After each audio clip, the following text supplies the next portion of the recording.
masak yang enak, dan cuci semua baju kotor kami. Teriak ibu mertua dan adik ipar setelah 2 hari numpang tinggal di rumahku. Mereka memperlakukanku seperti pembantu. Besoknya, ku cabut semua fasilitas. Ku blokir kartu kredit ibu mertua, dan aku pergi untuk liburan sendirian. Ku buat mereka histeris panik. Sebelum ceritanya dimulai, silahkan tulis di kolom komentar dari daerah mana saja teman-teman yang menyimak cerita ini. Jangan lupa like dan subscribe agar channel ini bisa semakin berkembang dan bisa mempersembahkan cerita yang lebih menarik lagi. Liana menghela napas panjang saat memarkirkan kendaraannya di garasi rumah. Hari ini terasa sangat menguras tenaga dan pikirannya.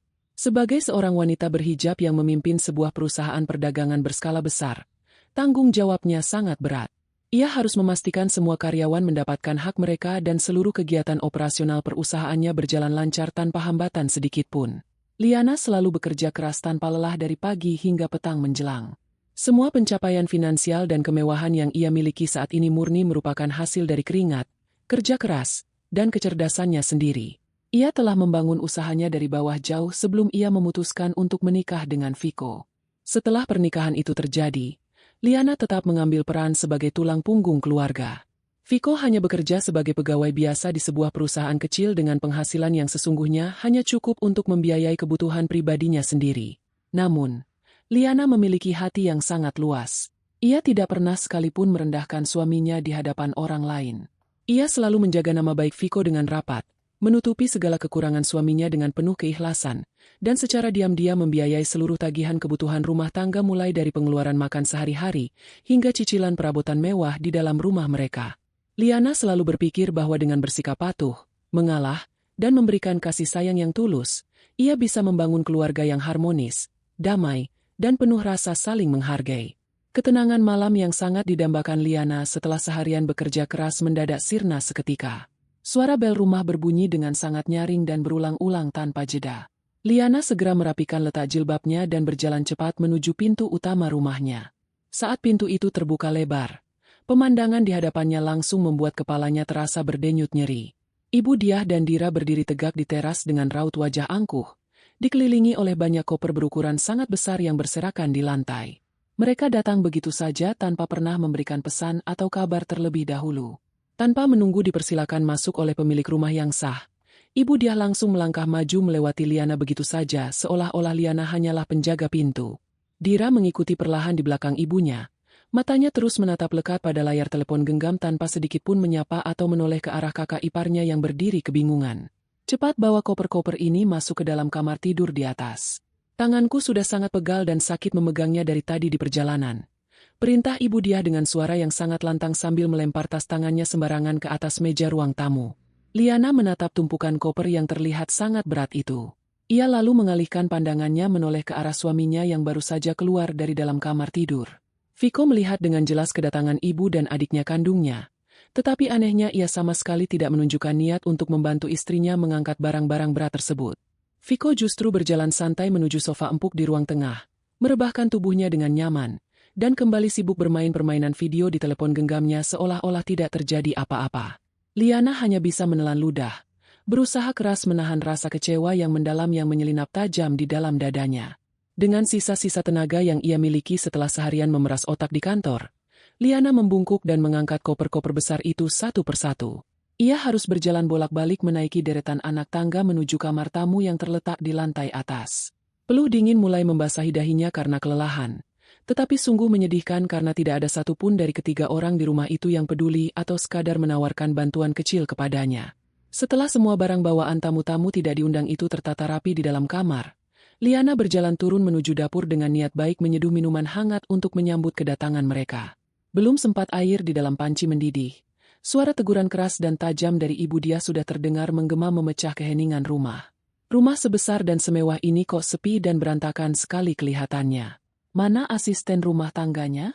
Tamu jauh-jauh datang ke sini dari luar kota masa dibiarkan duduk saja dan tidak langsung disajikan hidangan makanan dan minuman yang pantas di atas meja. Ucap Ibu Diah dengan nada suara tinggi yang sangat menyakitkan telinga. Liana mematikan kompor, berjalan perlahan menghampiri mertuanya di ruang tengah, dan menjawab pertanyaan itu dengan nada bicara yang tetap diusahakan sangat sopan dan tenang. Kami memang sengaja tidak memakai jasa asisten rumah tangga, Ibu. Saya sendiri yang turun tangan mengurus kebersihan seluruh ruangan di rumah ini setiap harinya.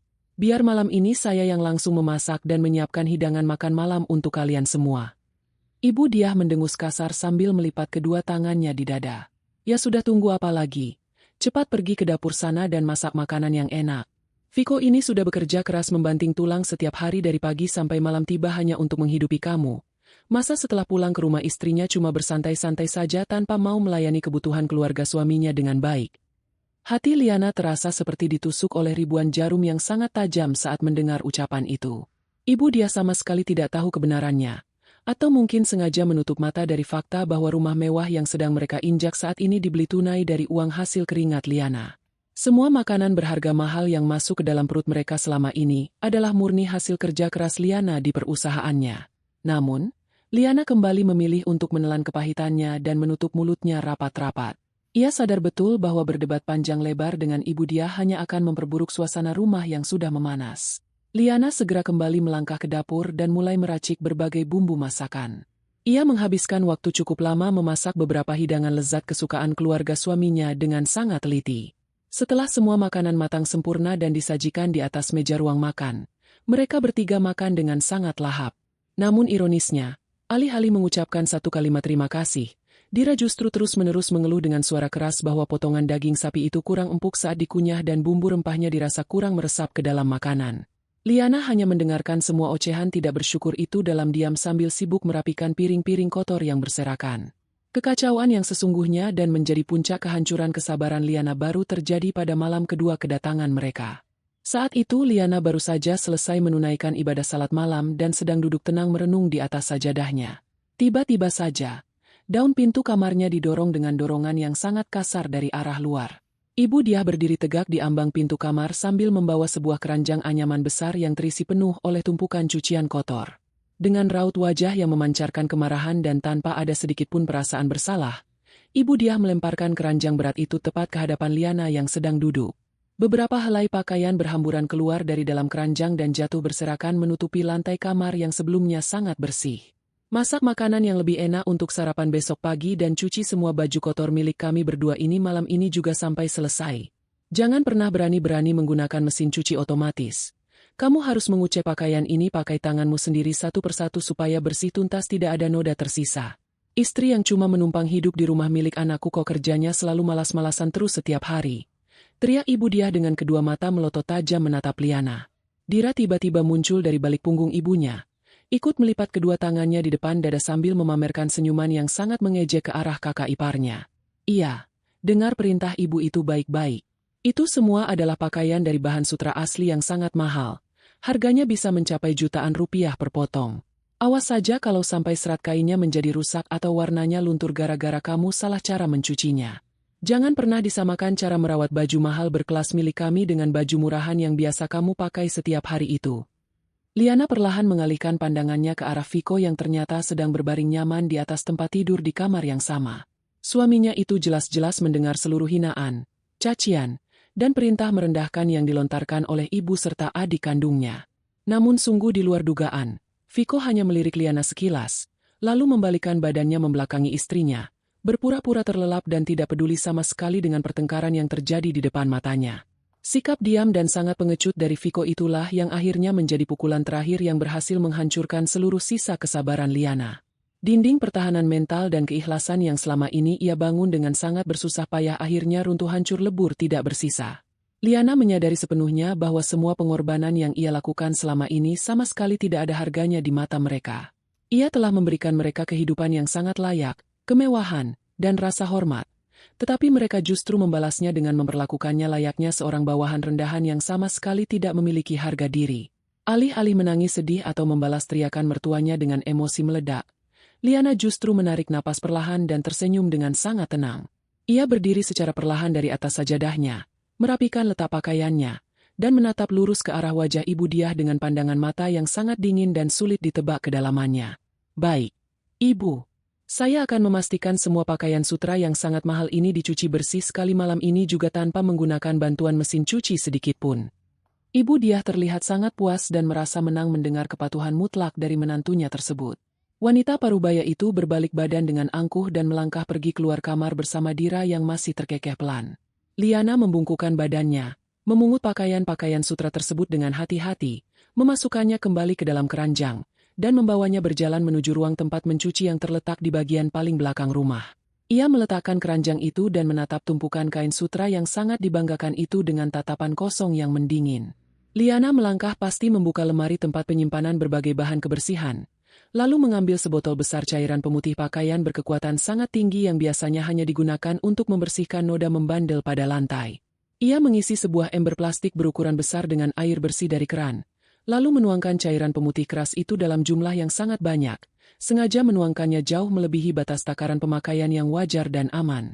Bau tajam bahan kimia langsung menyengat kuat ke dalam hidung. Dengan gerakan pelan namun penuh kepastian, Liana memasukkan dan merendam seluruh pakaian mahal milik Ibu Diah dan Dira ke dalam ember berisi air mematikan tersebut. Ia mengambil sebuah tongkat kayu dan mengaduk pakaian itu, memastikan setiap helaian serat kain sutra terpapar cairan pemutih sepenuhnya. Ia tahu pasti bahwa reaksi kimia dari cairan keras itu akan merusak serat sutra alami yang rapuh, membuatnya menjadi lapuk, kehilangan kekuatan, berlubang-lubang, dan hancur berantakan saat dijemur esok hari. Setelah memastikan semuanya terendam dengan sangat sempurna, Liana mencuci kedua tangannya menggunakan sabun hingga bersih, kembali berjalan ke kamarnya, dan memejamkan mata untuk tidur dengan perasaan yang sangat damai. Rencana besar untuk sebuah pembalasan yang sesungguhnya baru saja ia mulai malam ini. Sinar matahari pagi menyusup perlahan masuk melalui celah-celah kecil pada tirai jendela kamar Liana. Ia terbangun jauh lebih awal dari waktu biasanya.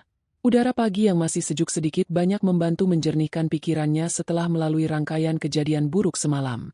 Liana merapikan tempat tidurnya dengan gerakan yang sangat tenang, melirik sekilas ke arah Viko yang masih mendengkur dengan keras dalam tidurnya, lalu melangkah perlahan keluar dari kamar utama.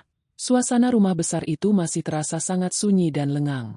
Sesuai dengan perintah bernada ancaman yang diberikan mertuanya semalam, Liana langsung melangkah menuju dapur untuk mulai menyiapkan hidangan sarapan. Ia mengambil beberapa bahan makanan segar dari dalam lemari pendingin besar dan mulai memasak. Pisau tajam di tangannya bergerak dengan sangat lincah mengiris berbagai jenis sayuran dan menghaluskan bumbu-bumbu dapur. Meskipun kedua tangannya terlihat sangat sibuk bekerja menyiapkan makanan, pikiran Liana sebenarnya sedang merangkai strategi yang sangat matang untuk langkah yang akan ia ambil hari ini. Ia telah berjanji pada dirinya sendiri bahwa ia tidak akan lagi menjadi sosok istri yang lemah, selalu menurut, dan rela diinjak-injak harga dirinya. Ia akan memberikan sebuah pelajaran telak yang akan membuat mereka semua tersadar secara paksa bahwa mereka telah salah besar karena mencoba bermain-main dan merendahkan orang yang selama ini menghidupi mereka. Setelah semua hidangan sarapan yang beraroma lezat tersusun rapi di atas meja makan, Liana berniat untuk kembali berjalan menuju kamarnya untuk bersiap-siap melangkah berangkat menuju kantor perusahaannya. Namun, ayunan langkah kakinya terhenti secara tiba-tiba ketika ia berjalan melewati area lorong yang letaknya sangat berdekatan dengan kamar tidur tamu. Pintu kamar mandi yang berada tepat di sebelah kamar tamu tersebut tampak sedikit terbuka dan tidak tertutup rapat. Liana bisa mendengar dengan jelas suara senandung pelan dan decak kagum dari dalam ruangan tersebut.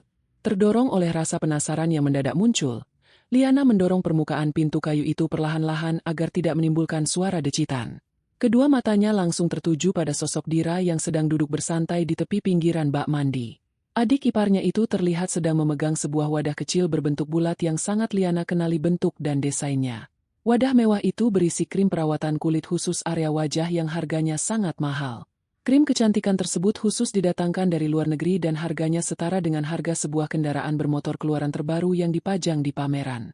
Liana membelinya sebagai bentuk penghargaan untuk dirinya sendiri atas pencapaian usahanya yang sukses dan ia selalu menggunakannya dengan sangat hemat, mengoleskannya setipis mungkin setiap malam sebelum tidur. Namun pemandangan yang tersaji nyata di depan matanya saat ini sungguh membuat Liana nyaris tidak bisa mempercayai apa yang ia lihat. Dira dengan wajah santai dan tanpa beban mencolek krim mahal tersebut dalam jumlah yang sangat banyak menggunakan ujung jari telunjuknya. Bukannya mengoleskan krim khusus wajah itu ke bagian pipi atau dahinya, Dira justru menggosok-gosokkan krim bernilai jutaan rupiah itu langsung ke bagian tumit kakinya yang terlihat sangat kasar dan dipenuhi oleh kulit mati yang menebal. Dira terus-menerus mengoleskannya berulang kali seolah-olah krim eksklusif itu hanyalah losion pelembab tubuh murahan yang bisa dibeli dengan mudah dan bebas di pasar swalayan manapun. Liana menarik napas dalam-dalam, berusaha keras menahan luapan amarah yang mulai mendidih di dalam rongga dadanya. Dira, apa yang sebenarnya sedang kamu lakukan dengan barang pribadi milikku itu? Itu adalah krim yang dibuat khusus untuk perawatan kulit wajah yang sensitif. Kenapa kamu dengan seenaknya mengambil lalu memakai dan mengoleskannya di tumit kakimu seperti itu? Tegur Liana dengan nada suara yang sengaja dibuat sangat tegas namun tetap dijaga agar tidak berteriak keras. Dira menoleh perlahan dengan raut wajah yang sama sekali tidak menunjukkan adanya rasa bersalah sedikitpun, karena tertangkap basah memakai barang orang lain tanpa izin. Ia justru dengan sengaja memutar bola matanya ke atas, menatap Liana dengan tatapan yang sangat meremehkan dan terkesan mengejek. Tanpa ada rasa canggung sedikitpun di wajahnya, Dira menutup kembali penutup wadah krim tersebut dengan asal-asalan dan meletakkannya dengan bunyi ketukan yang sengaja dikeraskan di atas meja wastafel yang terbuat dari marmer. Alah! Cuma krim pelembab yang kelihatannya murahan begini saja kamu permasalahkan sampai sebegitunya dan membuat keributan di pagi hari. Tumit kakiku ini keadaannya sedang sangat kering dan pecah-pecah. Aku butuh perawatan khusus supaya kulitnya kembali mulus dan lembut. Kamu ini benar-benar wanita yang pelit sekali jadi orang. Aku cuma minta sedikit saja untuk mencoba tapi kamu sudah marah-marah tidak jelas seperti ini padaku. Kalau kamu memang tidak ikhlas barangmu aku pakai, nanti siang aku belikan gantinya yang baru dan lebih bagus di toko kecantikan sebelah. Sahut Dira dengan nada bicara yang sangat ketus, angkuh, dan penuh kesombongan yang meluap-luap. Liana berdiri diam dan menatap lekat-lekat adik iparnya itu dari ujung rambut yang berantakan hingga ujung kaki. Kesombongan yang ditunjukkan oleh Dira benar-benar tidak masuk akal mengingat kenyataan bahwa selama ini seluruh gaya hidup, makanan, dan kemewahan yang dinikmati oleh gadis itu sepenuhnya dibiayai dari dompet Liana. Liana tiba-tiba merasa sangat konyol dan menertawakan kebodohannya sendiri, karena selama bertahun-tahun ini ia selalu berusaha membahagiakan orang-orang yang nyatanya sama sekali tidak memiliki kapasitas untuk merasakan rasa syukur di dalam hati mereka. Ketenangan yang terasa aneh dan asing perlahan-lahan mulai menyelimuti seluruh hati dan pikiran Liana. Ia seketika menyadari bahwa ia tidak lagi ingin marah, ia tidak lagi ingin berteriak meluapkan emosi, dan ia sama sekali tidak berniat untuk menghukum adik iparnya itu dengan makian kasar. Liana hanya merasa bahwa waktu untuk bersikap sabar dan bermain-main mengurus sifat kekanak-kanakan mereka sudah benar-benar selesai hari ini. Kamu tidak perlu repot-repot menggantinya dengan yang baru, ucap Liana dengan suara yang sangat datar, dingin, dan sedatar raut wajahnya saat ini. Silakan kamu pakai saja terus krim wajah itu sampai isinya habis bersih tidak tersisa. Semoga saja tumit kakimu benar-benar bisa menjadi lebih halus dan tidak terlihat kasar lagi setelah ini. Tanpa memiliki niat sedikitpun untuk menunggu balasan kata-kata dari Dira yang tampak sedikit kebingungan dengan reaksi tenangnya yang tidak biasa itu, Liana langsung berbalik badan dan melangkah pasti meninggalkan kamar mandi menuju ke arah kamarnya sendiri. Ia mengambil tas kerjanya yang elegan, memeriksa beberapa dokumen penting di dalamnya sejenak, lalu berjalan lurus keluar dari pintu rumah tanpa mengucapkan sepatah kata pamit kepada siapapun yang ada di sana. Liana masuk ke dalam ruang kemudi mobilnya, menghidupkan mesin, dan segera melajukan kendaraan itu membelah jalanan kota yang sudah mulai pada dipenuhi oleh berbagai aktivitas masyarakat di pagi hari. Tujuannya pada pagi yang cerah ini bukanlah menuju gedung perkantoran tempat pusat kegiatan usahanya berlangsung, melainkan menuju sebuah gedung perbankan besar tempat ia menyimpan dan mengelola seluruh hasil kekayaan finansialnya selama ini. Sesampainya di pelataran parkir bank, Liana melangkah turun dan langsung disambut hangat oleh petugas keamanan di pintu depan yang sudah sangat mengenalnya dengan baik. Ia dengan sopan diarahkan untuk berjalan menuju sebuah ruangan khusus dan tertutup yang memang diperuntukkan melayani nasabah prioritas dengan jumlah simpanan dana yang besar. Seorang manajer pria berpakaian sangat rapi menyambut kedatangannya dengan senyuman yang sangat ramah dan segera mempersilakan Liana untuk duduk nyaman di atas kursi kulit yang empuk. Liana tidak ingin membuang-buang waktu berharganya. Ia segera membuka tasnya, mengeluarkan beberapa dokumen penting, buku tabungan, dan kartu identitas aslinya, lalu meletakkannya berjajar rapi di atas meja kerja kayu milik manajer tersebut. Selamat pagi, Ibu Liana. Kami sangat senang melihat Anda menyempatkan waktu berkunjung ke kantor kami hari ini. Apakah ada keperluan transaksi khusus dan mendesak yang ingin Ibu lakukan sekarang atau ada layanan perbankan lain yang bisa segera kami bantu selesaikan? Sapa manajer bank itu dengan sikap tubuh yang menunjukkan rasa hormat tinggi. Liana menatap langsung ke arah mata manajer tersebut, dan mulai berbicara dengan menggunakan nada suara yang sangat serius dan tidak terbantahkan. Selamat pagi. Saya datang secara khusus hari ini untuk meminta bantuan Anda melakukan pemblokiran keuangan secara total dan menyeluruh. Tolong segera bekukan dan tutup permanen semua akses untuk seluruh kartu kredit tambahan yang saat ini terdaftar atas nama suami saya, Viko, dan juga kartu yang dipegang atas nama ibu mertua saya, Ibu Diah. Pastikan dengan sangat teliti bahwa mereka berdua tidak bisa lagi melakukan jenis transaksi dalam bentuk apapun mulai detik ini juga. Baik itu penarikan uang tunai di mesin anjungan tunai mandiri maupun pembayaran untuk belanja harian di berbagai toko. Selain penutupan kartu itu, saya juga ingin Anda memindahkan secara keseluruhan saldo dana yang ada di dalam rekening gabungan yang selama ini selalu dipakai untuk keperluan operasional belanja rumah tangga saya. Pindahkan seluruhnya ke dalam rekening pribadi saya yang baru yang tidak bisa diakses oleh siapapun selain saya. Manajer bank tersebut tampak sedikit terkejut dan terdiam sejenak mendengar serangkaian instruksi yang sangat tegas, mendadak, dan berskala besar itu. Namun, karena ia sangat memahami dan mengetahui data bahwa Liana adalah pemilik sah dan sumber utama dari seluruh aset keuangan tersebut, ia sama sekali tidak berani banyak bertanya atau mendebat keputusan nasabahnya. Baik, Ibu Liana, saya mengerti instruksi Anda. Kami akan segera memproses penutupan akses untuk kedua kartu kredit tersebut sekarang juga di dalam sistem keamanan utama kami. Proses pemindahan seluruh dana operasional juga akan kami jalankan dan selesaikan saat ini juga tanpa penundaan. Mulai detik ini, kartu yang sedang dipegang oleh Bapak Viko dan Ibu Dia sudah tidak memiliki nilai sepeser pun dan akan langsung ditolak secara otomatis oleh sistem jika mereka mencoba menggunakannya dimanapun.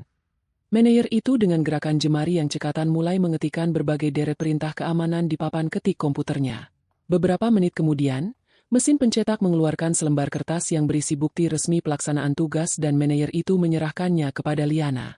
Liana membaca setiap baris kalimat di dokumen itu dengan sangat teliti, memastikan tidak ada yang terlewat, lalu menandatanganinya dengan perasaan yang sangat puas. Membayangkan bagaimana raut wajah angkuh mertuanya nanti akan berubah menjadi pucat pasi saat mengetahui kartunya ditolak kasir memberikan sensasi kesenangan tersendiri yang mengalir hangat di dalam dada Liana. Setelah urusan rumit mengenai pemblokiran keuangan keluarga suaminya selesai dilaksanakan, Liana melangkah keluar dari bank dan memutuskan untuk singgah sebentar di sebuah kedai minuman hangat yang letaknya agak tersembunyi dan sepi dari pengunjung. Ia memilih untuk duduk di sudut ruangan dekat jendela, memesan secangkir teh herbal panas untuk menenangkan sarafnya, dan perlahan mengeluarkan telepon genggamnya dari dalam saku bajunya. Ia membuka sebuah aplikasi khusus untuk pemesanan tiket perjalanan dan akomodasi liburan.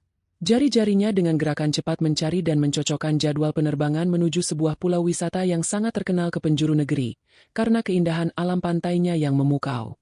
Tanpa keraguan sedikit pun di hatinya, Liana langsung memesan tiket penerbangan di kelas utama untuk jadwal keberangkatan pada siang hari ini juga. Tidak cukup sampai di situ, ia juga menyewa secara penuh sebuah penginapan berupa bangunan pribadi yang sangat mewah dan eksklusif yang letaknya berada di atas bukit tinggi, jauh dari keramaian penduduk, khusus untuk tempatnya menginap selama masa liburan panjangnya nanti. Ia merasa sadar penuh bahwa ia sudah bekerja sangat keras selama bertahun-tahun membangun perusahaannya. Kini sudah tiba saatnya yang paling tepat bagi dirinya untuk menikmati hasil jerih payahnya sendiri dengan tenang tanpa adanya gangguan dari para parasit yang selama ini dengan rakusnya menempel pada kehidupannya. Setelah memastikan bahwa tiket penerbangan dan tempatnya menginap sudah dibayar lunas dan dipastikan aman, Liana kemudian melanjutkan langkah strategis berikutnya untuk menghukum orang-orang di rumahnya. Melalui telepon genggamnya, ia membuka sebuah aplikasi khusus yang mengatur layanan daya listrik untuk rumah tempat tinggalnya. Sebagai orang yang selama ini menanggung tagihan, Liana mengetahui dengan sangat persis berapa jumlah sisa token listrik yang ada di meteran rumahnya saat ini.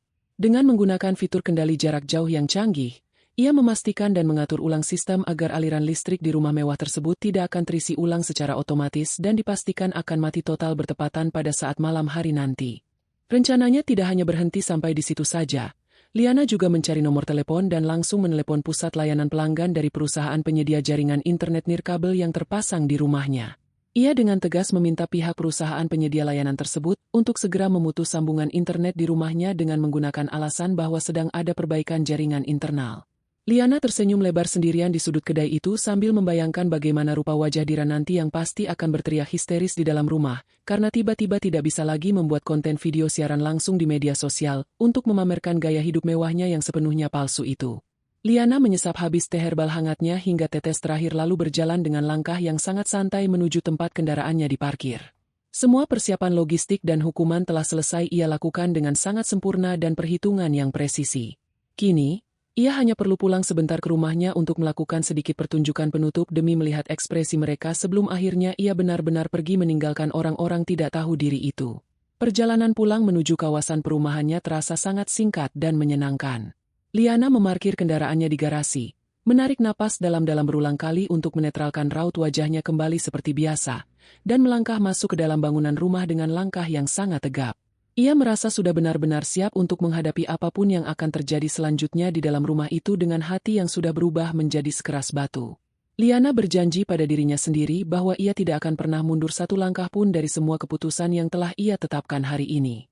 Langkah kaki Liana bergema pelan di lantai saat ia kembali memasuki rumah mewahnya pada siang hari itu. Udara di dalam rumah terasa sangat berbeda. Tidak lagi membawa ketenangan seperti yang selalu ia rasakan setiap kali pulang dari tempat kerja. Suara televisi layar datar yang menyala dengan volume sangat keras langsung menyambut telinganya, disusul oleh suara tawa keras dari arah ruang keluarga. Liana berjalan melewati batas ruang tamu dan melihat pemandangan yang sama sekali tidak berubah sejak ia pergi pagi tadi.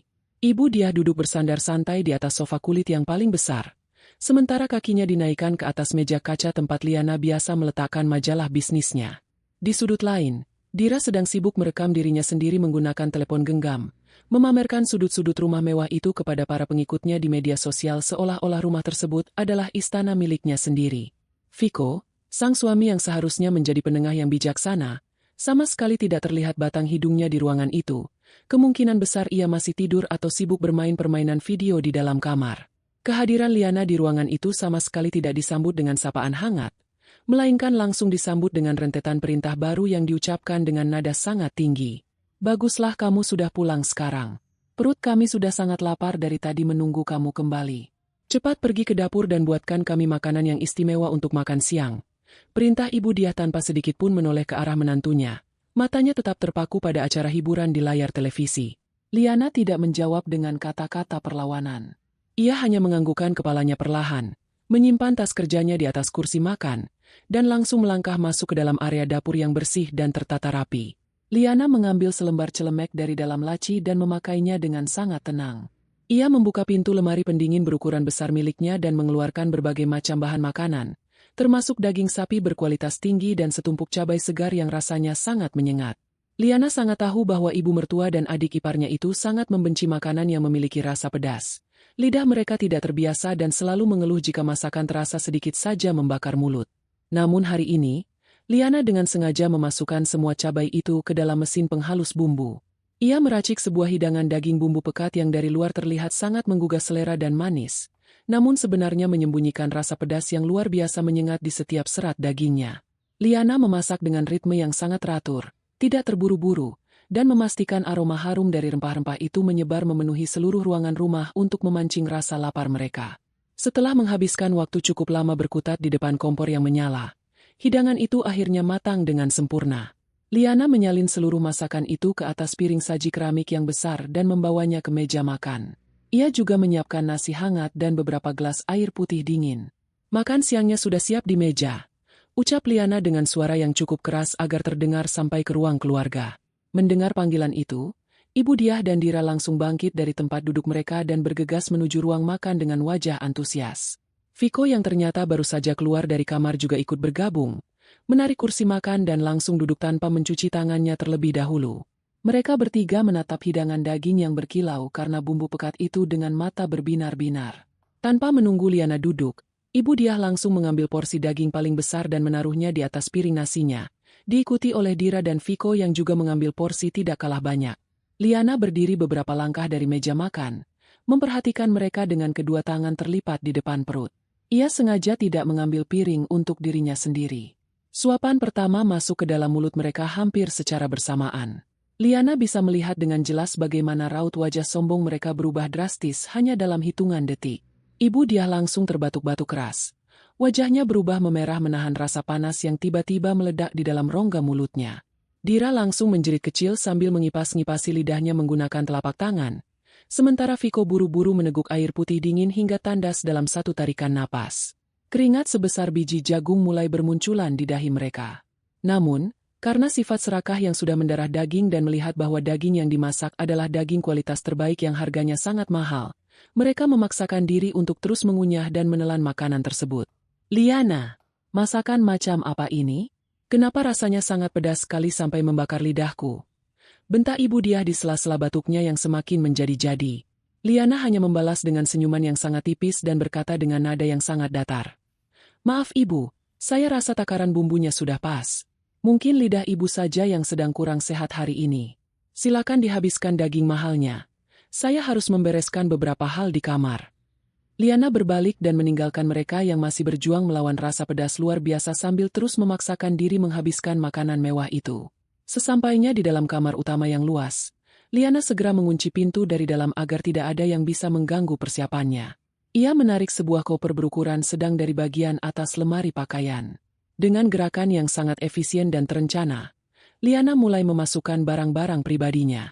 Ia tidak membawa terlalu banyak pakaian, hanya beberapa potong baju terbaiknya, pakaian dalam, dan perlengkapan kebersihan diri. Ia juga memasukkan seluruh dokumen penting kepemilikan aset, sertifikat rumah, surat kendaraan, buku tabungan, dan kotak perhiasan berharganya ke dalam tas jinjing khusus yang akan selalu ia bawa bersamanya. Liana memeriksa kembali setiap sudut kamarnya, memastikan tidak ada satupun barang berharga yang tertinggal dan bisa dimanfaatkan oleh keluarga suaminya itu. Setelah koper dan tasnya tertutup rapat, Liana mengambil selembar kertas catatan kecil dan sebuah pena dari meja kerjanya. Ia menuliskan sebuah pesan singkat yang sangat tajam dan lugas, tanpa basa-basi apalagi kata-kata perpisahan yang cengeng. Pesan itu ia lipat menjadi 2 bagian untuk ditinggalkan di tempat yang pasti akan mereka lihat nantinya. Liana menarik napas dalam-dalam, meraih gagang koper, dan membawanya keluar dari kamar. Ia melangkah mengendap-endap melewati lorong menuju arah dapur. Suara decakan kepedasan dan denting sendok garpu masih terdengar jelas dari arah ruang makan, menandakan bahwa ketiga orang serakah itu masih sibuk menghabiskan sisa daging pedas yang tersaji.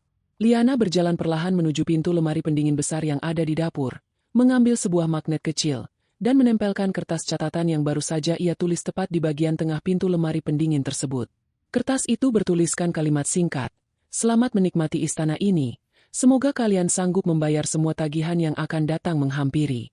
Setelah memastikan catatan itu menempel dengan kuat, Liana melangkah keluar melalui pintu samping yang terhubung langsung dengan garasi rumah. Ia membuka pintu kendaraannya dengan hati-hati agar tidak menimbulkan suara bising, memasukkan kopernya ke dalam bagasi, dan duduk di kursi kemudi. Liana menyalakan mesin kendaraannya dan melaju keluar dari pekarangan rumahnya tanpa menoleh ke belakang sama sekali. Perasaannya saat ini bercampur aduk antara lega, puas, dan sedikit ketegangan yang mendebarkan. Kendaraan yang dikemudikan Liana meluncur mulus membelah jalan raya menuju ke arah bandar udara kota. Liana menitipkan kendaraannya di area parkir khusus inap yang dijaga ketat oleh petugas keamanan selama 24 jam penuh. Ia kemudian berjalan menarik kopernya masuk ke dalam terminal keberangkatan dengan langkah yang sangat anggun dan percaya diri. Karena tiket yang ia pesan adalah tiket kelas utama, Liana langsung diarahkan menuju jalur pemeriksaan khusus yang sangat cepat tanpa perlu mengantre panjang bersama penumpang lainnya. Setelah melewati semua proses pemeriksaan dokumen, ia melangkah masuk ke dalam ruang tunggu eksklusif yang disediakan khusus untuk penumpang kelas utama. Ruangan itu sangat mewah, berkarpet tebal, dan diiringi oleh alunan musik instrumental yang sangat menenangkan jiwa. Liana duduk di salah satu kursi malas yang sangat empuk, memesan segelas minuman sari buah segar kepada petugas pelayan yang ramah, dan melihat ke arah jam tangan mewahnya. Waktu sudah menunjukkan pukul 8 malam. Liana tersenyum membayangkan apa yang sedang terjadi di rumahnya saat ini. Tepat pada saat yang bersamaan di dalam rumah mewah Liana, keadaan berubah menjadi sangat kacau. Ibu Diah, Dira, dan Viko baru saja selesai menghabiskan seluruh makanan di meja makan. Perut mereka terasa sangat kenyang, namun mulut dan dada mereka terasa panas membakar akibat efek cabai dalam jumlah besar yang Liana masukkan ke dalam masakan. Ibu Diah duduk bersandar di kursi makan sambil terus mengipasi wajahnya dengan tangannya sendiri. Sementara Dira merengek meminta dibuatkan minuman manis untuk meredakan rasa pedas yang menyiksa lidahnya. Viko baru saja berdiri untuk mengambil botol air dari dalam lemari pendingin. Matanya sempat menangkap secari kertas yang tertempel di pintu lemari pendingin tersebut. Viko mengerutkan keningnya, mencabut kertas itu, dan mulai membaca tulisan tangan istrinya. Belum sempat otak Viko memproses sepenuhnya makna dari kalimat ancaman yang tertulis di kertas itu, tiba-tiba saja terdengar suara ketukan keras dari arah meteran listrik di dinding luar rumah, disusul oleh bunyi mesin penyejuk ruangan yang mati mendadak, dan seluruh lampu penerangan di dalam rumah padam seketika. Rumah besar itu langsung tenggelam dalam kegelapan yang pekat dan keheningan yang sangat mencekam. Liana telah memperhitungkan semuanya dengan sangat sempurna. Waktu habisnya token listrik bertepatan persis dengan saat ia sedang bersantai di ruang tunggu eksklusif bandar udara, meninggalkan keluarganya dalam kegelapan malam yang panjang. Kegelapan yang menyergap rumah mewah itu terjadi secara mendadak dan tanpa peringatan apapun. Viko yang masih berdiri di depan lemari pendingin menjatuhkan botol air mineral dari tangannya karena terkejut. Suara botol plastik yang membentur lantai ubin terdengar sangat keras memecah keheningan yang tiba-tiba turun menyelimuti ruangan. Dari arah meja makan, suara jeritan kaget Ibu Diah dan Dira saling bersahutan menembus kegelapan malam.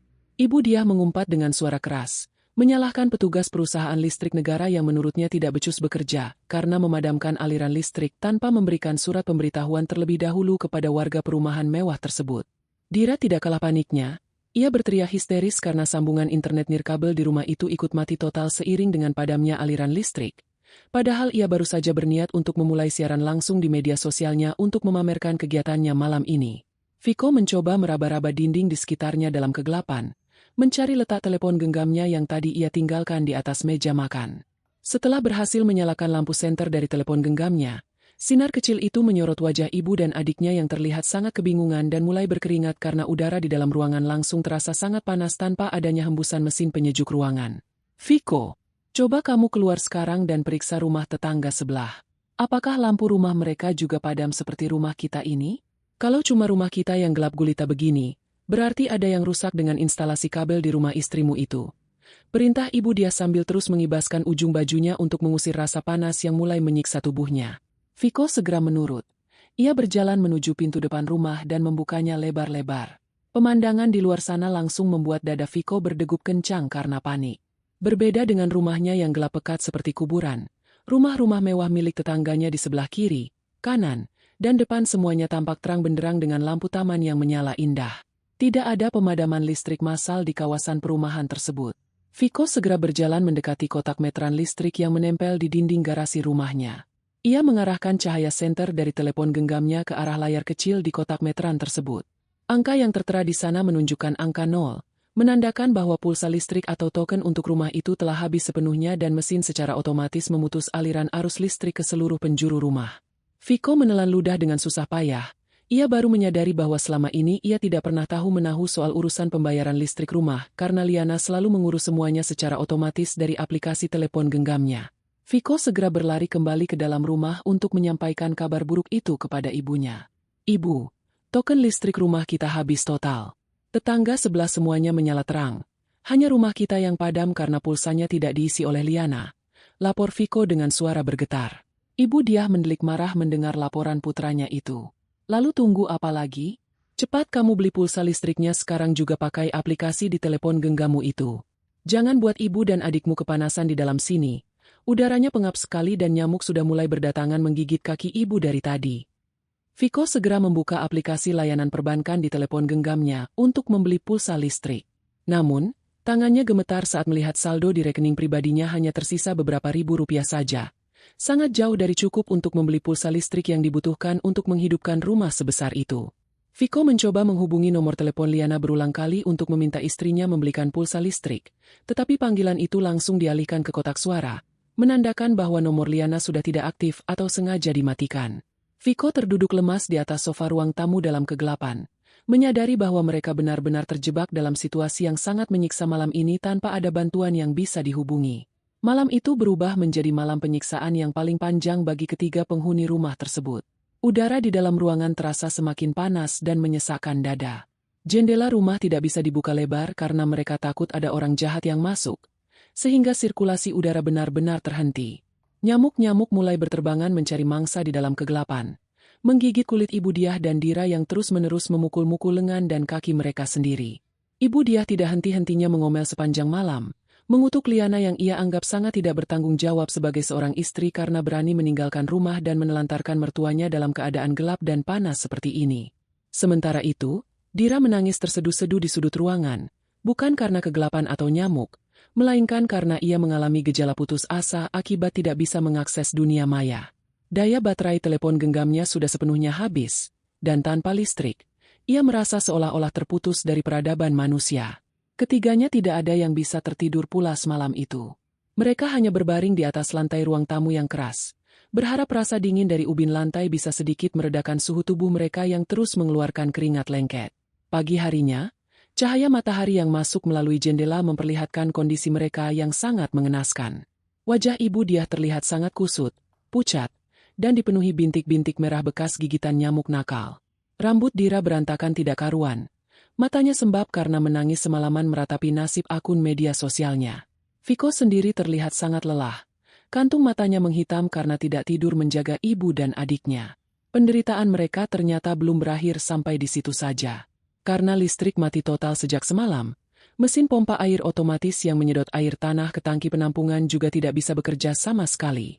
Persediaan air di dalam tangki telah habis digunakan untuk mandi dan buang air semalam.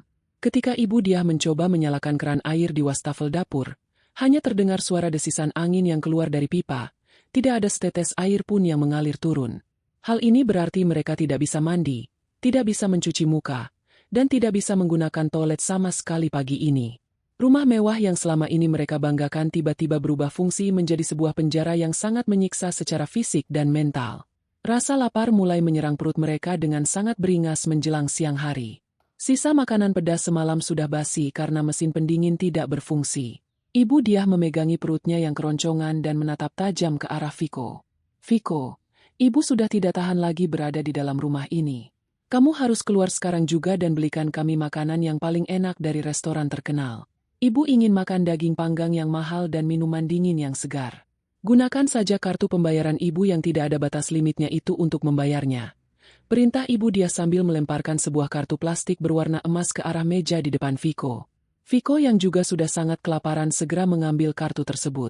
Beruntung baginya, sisa daya baterai di telepon genggamnya masih tersisa 5%. Cukup untuk melakukan satu kali panggilan telepon ke sebuah restoran mewah terdekat yang menyediakan layanan pesan antar makanan secara langsung ke rumah pelanggan. Viko dengan percaya diri menyebutkan berbagai macam pesanan hidangan mewah dan meminta petugas pengantar membawa serta mesin pembayaran portabel, agar ia bisa menggesek kartu emas ibunya saat makanan tiba.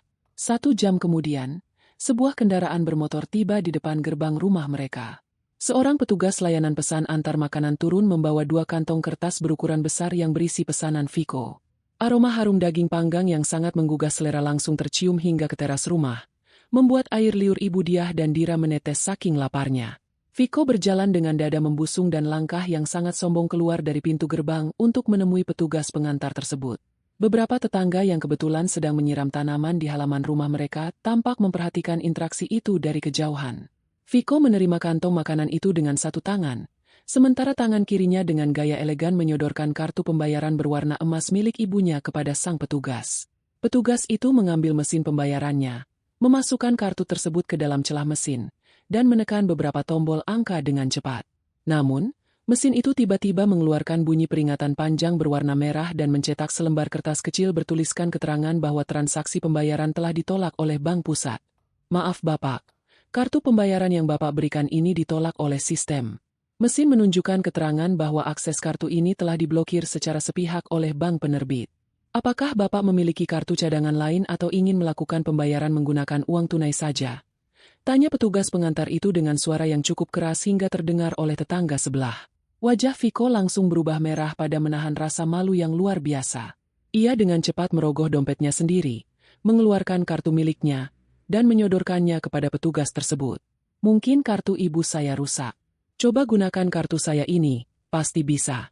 Ucap Viko dengan nada yang dipaksakan terdengar tenang.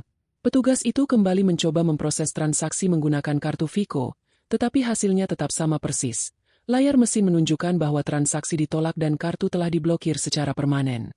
Keringat dingin langsung mengucur deras membasahi punggung Viko. Ia merogoh seluruh saku celana dan dompetnya, tetapi tidak menemukan selembar uang kertas pun di sana. Petugas pengantar makanan itu mulai menunjukkan raut wajah kesal. Ia dengan sigap menarik kembali 2 kantong makanan mahal itu dari tangan Viko. Kalau Bapak tidak punya uang untuk membayar, saya terpaksa harus membawa kembali semua makanan ini ke restoran.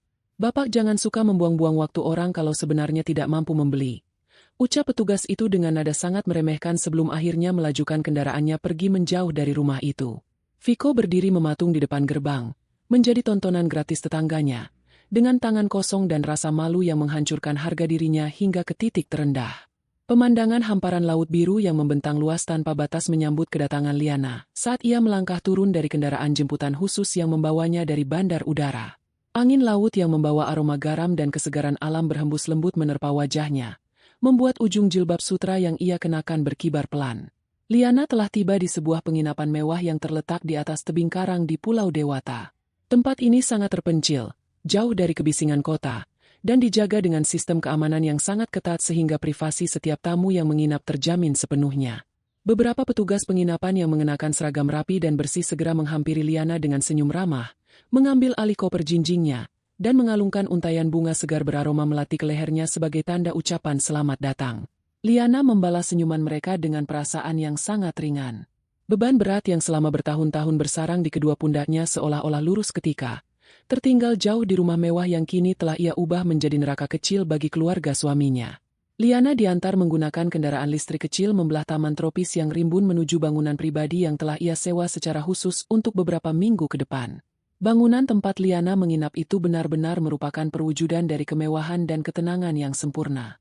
Lantainya terbuat dari marmer yang memancarkan hawa sejuk. Dindingnya didominasi oleh kaca tebal yang menyajikan pemandangan langsung ke arah samudra lepas, dan di bagian luar terdapat sebuah kolam renang pribadi dengan air yang jernih memantulkan cahaya matahari sore.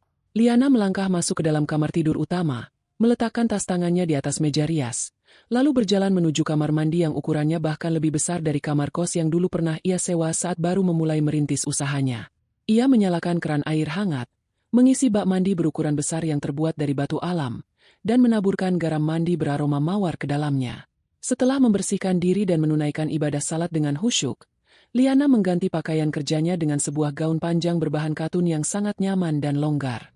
Ia melangkah keluar menuju tepi kolam renang, merebahkan tubuhnya di atas kursi malas yang empuk, dan menerima segelas besar air kelapa muda segar yang disajikan oleh petugas layanan kamar.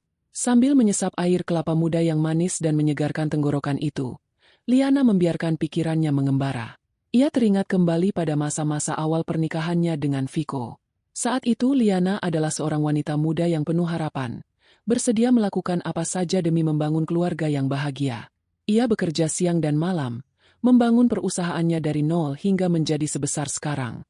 Setiap kali ia mendapatkan keuntungan besar, hal pertama yang ia pikirkan adalah bagaimana cara membahagiakan Viko dan keluarganya. Ia membelikan kendaraan bermotor keluaran terbaru untuk Viko agar suaminya itu tidak malu saat berkumpul dengan teman-temannya. Ia merenovasi rumah orang tua Viko di kampung halaman agar ibu dia bisa menyombongkan diri kepada para tetangga. Ia bahkan membiayai seluruh kebutuhan gaya hidup Dira yang sangat konsumtif tanpa pernah meminta uangnya dikembalikan. Liana melakukan semua itu dengan ikhlas, tetapi keikhlasannya justru dianggap sebagai sebuah kelemahan. Kebaikan hatinya dimanfaatkan tanpa henti, dan rasa hormat yang seharusnya ia dapatkan malah diganti dengan cacian dan perlakuan semena-mena layaknya seorang bawahan. Kini, saat ia duduk bersantai di tempat yang sangat indah ini, Liana menyadari bahwa melepaskan mereka adalah keputusan paling tepat yang pernah ia buat seumur hidupnya. Lamunan tenang Liana mendadak terpecah oleh suara getaran panjang dan berulang-ulang dari dalam tasnya. Ia merogoh telepon genggamnya dan menatap layar yang terus menyala terang. Ratusan pemberitahuan panggilan tak terjawab memenuhi layarnya. Panggilan itu datang silih berganti dari nomor telepon Viko, nomor telepon Ibu Diah, dan juga nomor telepon Dira. Mereka sepertinya terus-menerus mencoba menghubunginya sejak semalam tanpa henti. Liana tidak langsung mengangkatnya. Ia membiarkan telepon genggam itu terus bergetar di atas meja kayu di sebelahnya, menikmati setiap detik kepanikan yang pasti sedang melanda ketiga orang serakah tersebut. Setelah membiarkan mereka tersiksa dalam penantian selama hampir setengah jam, Liana akhirnya memutuskan untuk memberikan sedikit panggung pertunjukan.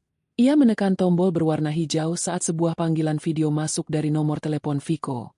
Layar telepon genggam Liana langsung menampilkan pemandangan yang sungguh membuat perutnya tergelitik ingin tertawa keras. Tiga wajah yang sangat berantakan berdesakan di depan kamera.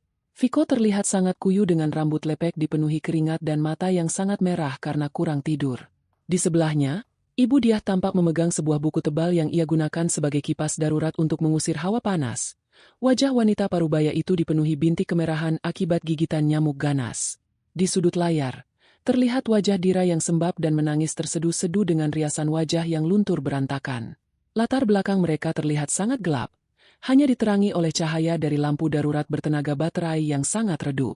Suara bising omelan langsung menyembur keluar dari pengeras suara telepon genggam Liana saat panggilan itu terhubung. Liana, dasar istri kurang ajar dan tidak tahu diri.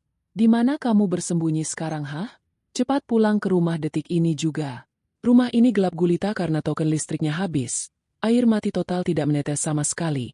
Dan kami semua kelaparan karena kartu pembayaranku tiba-tiba tidak bisa digunakan dimanapun. Beraninya kamu menelantarkan keluarga suamimu seperti ini. Teriak Ibu Diah dengan suara serak dan napas yang terengah-engah karena emosi. Liana memosisikan telepon genggamnya dengan nyaman di atas meja, memastikan mereka bertiga bisa melihat dengan sangat jelas latar belakang laut biru yang indah dan minuman kelapa muda yang sedang ia pegang. Liana tersenyum dengan sangat manis. Sebuah senyuman yang sangat tenang namun menyiratkan kemenangan yang telak. Selamat siang menjelang sore, Ibu Diah, Mas Viko, dan Dira. Wah, kelihatannya kalian sedang berkeringat banyak sekali di sana. Udara siang ini memang sedang sangat terik. Kebetulan sekali di tempat saya saat ini anginnya sangat sejuk dan air kelapanya sangat manis. Viko menelan ludah melihat pemandangan mewah di belakang istrinya. Liana, tolong hentikan semua permainan gila ini. Mengapa kamu memblokir semua kartu keuangan kami? Mengapa kamu membiarkan listrik rumah mati? Ibu dan Dira sudah sangat menderita dari semalam. Cepat belikan token listrik sekarang dan buka kembali akses kartuku supaya aku bisa membeli makanan. Kami sudah tidak makan sejak semalam karena sisa daging pedas yang kamu masak itu sudah basi. Liana tertawa pelan. Suara tawanya terdengar sangat merdu namun tajam menyayat hati mereka. Loh, bukankah Ibu Dia sendiri yang kemarin malam bilang dengan sangat lantang bahwa saya ini hanyalah seorang istri yang cuma menumpang hidup di rumah keluarga kalian? Kalau saya memang cuma menumpang dan membebani, ya sudah saya memutuskan untuk pergi saja mencari tempat menumpang yang lain. Mulai sekarang, silakan sang pangeran kebanggaan Ibu, Mas Viko, yang mengambil alih tugas membayar seluruh tagihan listrik, tagihan air, dan tagihan makanan harian kalian. Bukankah selama ini Ibu selalu membanggakan bahwa anak Ibu itu bekerja sangat keras membanting tulang untuk menghidupi saya? Sekarang saatnya Mas Viko membuktikan ucapan Ibu itu. Ibu Diah terbelalak mendengar jawaban telak dari Liana. Bibirnya bergetar mencoba mencari kata-kata balasan untuk mempertahankan harga dirinya yang sudah hancur. Kamu jangan memutarbalikkan fakta. Ini adalah rumah anakku. Kamu sebagai istri wajib melayani kami. Cepat transfer uang sekarang juga ke rekeningku atau Viko akan menceraikanmu detik ini juga. Ancam Ibu Diah dengan suara melengking tinggi. Silakan saja ceraikan saya, Ibu. Itu justru akan sangat mempermudah urusan saya ke depannya. Jawab Liana tanpa sedikit pun rasa takut atau keraguan. Oh ya, sebelum saya mematikan panggilan ini dan melanjutkan liburan saya yang tenang, saya cuma ingin mengingatkan satu hal penting kepada Dira. Dira, tolong segera jemur pakaian sutra mahal milikmu dan ibumu yang ada di dalam ember di ruang cuci belakang.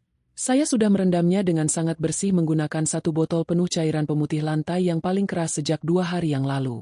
Takutnya kalau direndam lebih lama lagi, kain sutra kebanggaan kalian itu akan hancur melebur menjadi bubur dan tidak bisa dipakai lagi untuk bersombong di depan teman-temanmu.